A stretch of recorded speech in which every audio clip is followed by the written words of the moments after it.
I just ask you quickly? Yeah, go. How did you feel about the clap for carers thing? Oh, during COVID? Yeah. Looking back on it, Yeah. how did you feel about it? Looking back at it, obviously, I don't think it has much intrinsic value. I think it's probably one of the stupidest things we as a nation have done. No, look, And we endorsed. And we were so No, happy to go and do. For no reason at all. No, but saying thank you to the NHS isn't a I've bad got thing. no problem with saying thank you. So how do you say it then? Huh? Collectively? What's a better way of saying collectively? Not talking about money here.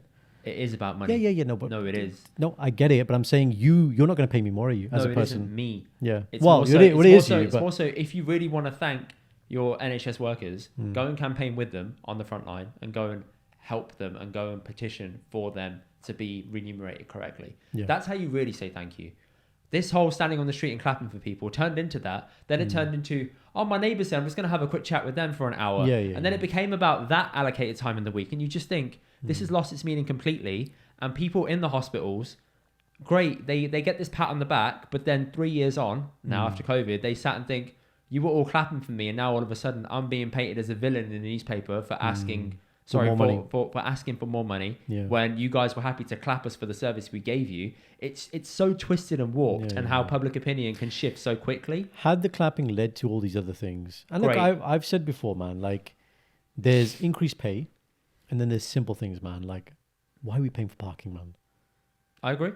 Right, like even when you get to hospital parking should not be a fucking thing, because if you're there, imagine you turn up and you've had a phone call from someone saying, yeah, looks like they're not going to last through the night, so you might want to come and sit with them. And you go into short stay quickly because it's the nearest one. You then go inside, you sit there, your loved one passes away, you do that whole thing, you go back to your car, and you got to pay 60 quid because you accidentally parked in short stay because you were not thinking straight, and you're thinking, my family member is about to pass. And you walk out and you've been essentially hit around the head with this big ass fine.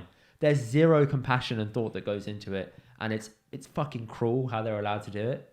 It's not allowed, in my opinion. Anyway, it shouldn't be allowed. My understanding is most of these car parks are not owned by the hospital. They're private. I know, and they're privately owned, which is right. It shouldn't be privately owned. Yeah, this is it should be publicly owned or hospital owned. Yeah, exactly. But again, from staff perspective, it's like, look, our car parking should be free. Number one, right? Things like, okay, I can talk about free food or subsidized food, but even the provision of food. Yeah. Like, this is a thing a few years ago. I think, so remember the other junior doctor strike, I think it was 2015. But in between that, there was a whole thing about, look, all doctors work night shifts. Most doctors work night shifts, okay? I had to do it. And if we're working 24 hours a day, at some point we need to eat some food. Yeah. So having a vending machine is not food. Is not food. No. If we're doing it, why can't you have provisions for hot food 24/7? Yeah. Like simple things, man. Like, is there a place where we can rest? Simple things, right? Like, in some hospitals have better than others. Have you seen some of the sofas that people have installed at like ambulance places and whatnot? Like, I've seen them and I just think they look like the most uncomfortable things ever known to man. They're just so cheap, blocky, made so anyone can sit on it for no comfort. It's just there for sitting on. There's no...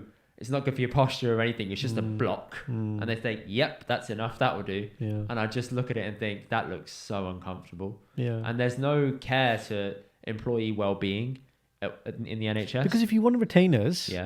Or retain... And you know, this... Well-being's big in workplaces massive, now. Man. Like I am in this world. I think about your days. You know, sometimes when you send me pictures, right? And guys, if you don't know, like Indy has, I don't know what the days are themselves, but he'll send me a picture and they're all having like a social and there's like a U shape of tables and they have pizza boxes open, like this pizza, this pizza. And I'm like, these private companies, not all of them, but some of them, they know how to look for the employees. Now, look, they may take your blood and other things like KPIs. Of course. Right? But, they might take it there, but I'm like, wow, if we had that in the NHS. I do rate some companies that did give supply boxes during the pandemic, like Grenade. That's why I like them so much as a brand. They did give a load of free we had loads in the hospital. to a load of hospitals. We had pizza. Like, I mean, a lot of businesses stepped up, man. Like, we had a lot of free food coming in. But that's not sustainable and you can't do that for the future. I get that. Right. But it would be nice if you guys just had some well-being embedded within you. If I go to a nurse in the street now and I say to her, you can work for, as you said, Lidl, whatever, and they've got this well-being scheme and you can talk to someone if you're having problems, would you take it? And they'll say, yeah, I'll take that. Even though I love helping people, I can look after my own well-being. I can get home on time. I can see my family on time. I can attend my social events I can be a part of my kid's life. Like there's so many other intangible things, intangibles, whatever you want to call it, Yeah. that you can get in your life. That's huge. No, it is. And it takes you to go to the brink of burnout and to be like that, to be like, I can't go on, right? You either fully burn out or you think, okay, now look, me personally looking at it, I look at the way my kind of career's gone and I'm like, it's not sustainable, man, for two reasons. Either you do burn out or you become so Numb. emotionally fatigued and numb. And I see people who I'm like, they didn't start like this. Yeah. Right. But they have literally zero option and they come here, they're ducky, they're not there for the patients. And I'm like, I can't do it, man, because that negativity draws you down as well. Yeah, it is. And so that, I say to a lot of junior doctors, look, develop your skills, man. Get it to the point where you can do medicine part-time, right? And then with the other time, do the things you want to pursue. But isn't that fucked though?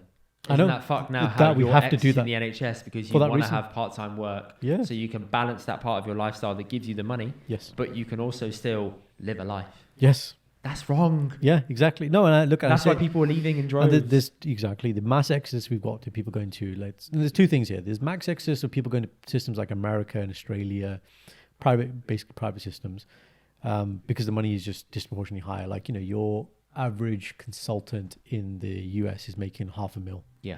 Easy.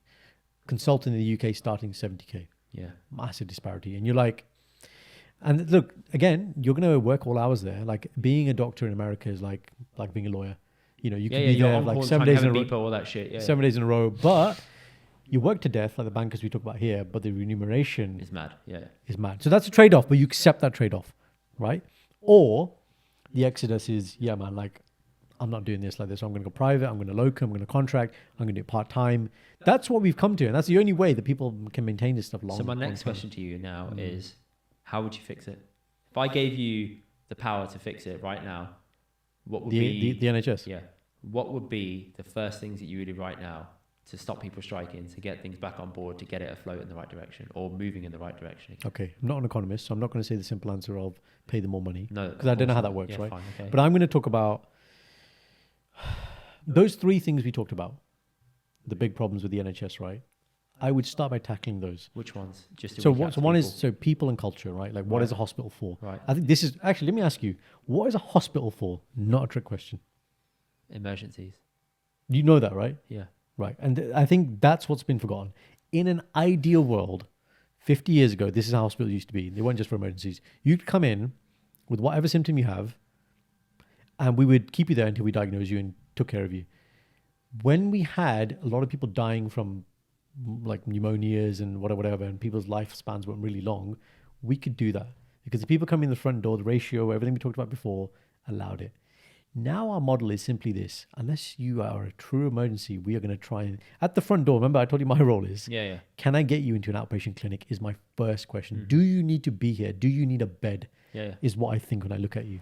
Shouldn't need to think like that. But that's what healthcare is now. So first is education of what a hospital is and getting people to understand their health and take more personal responsibility for their health. Okay, that's one. That's one. Tika. Number two is, right, so they're kind of doing this now. So you talked about Sandwell earlier. So Sandwell and City are now merging to form a super hospital, Yeah. which is going to be like QE. Okay. The model for the next time, and Heartlands, they're going to build one near the Okay. NEC. Big, basically purpose-built hospitals, Yeah. not hospitals from the 70s. Okay. We need more space.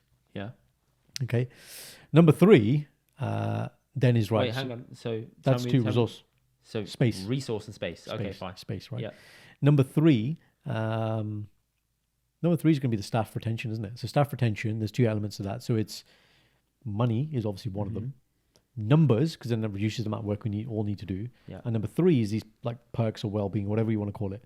And I guess the big fourth thing we haven't touched upon is, you get a lot of people, I couldn't get to see my GP, couldn't get no GP. Look, GPs get slated a lot, man. But honestly, the GPs I've spoken to, I spoke to a GP last week. I had to ask him something about one of the patients who were there. He said, look, I'm the on-call GP and I've got 70 phone calls to make back just today.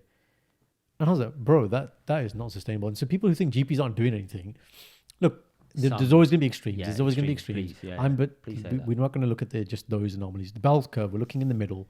The majority are doing it. But again, even those guys, man, like I have GPs who work with me in A&E, and I say to them, like, guys, you're a GP, why are you working here? And they're like, being a GP is really lonely. That's the first thing he said to me. I said, what do you mean? He goes, Well, we go to practice. Yes, we're all partners. We know each other. You sit in a room and your colleagues are there, but you don't have time. You don't have time. No. Right? And he goes, you're doing this, you've got 10 minutes to see a patient, then you got your admin, then you got your house calls, and then you don't want to work for tomorrow, so you're doing more admin.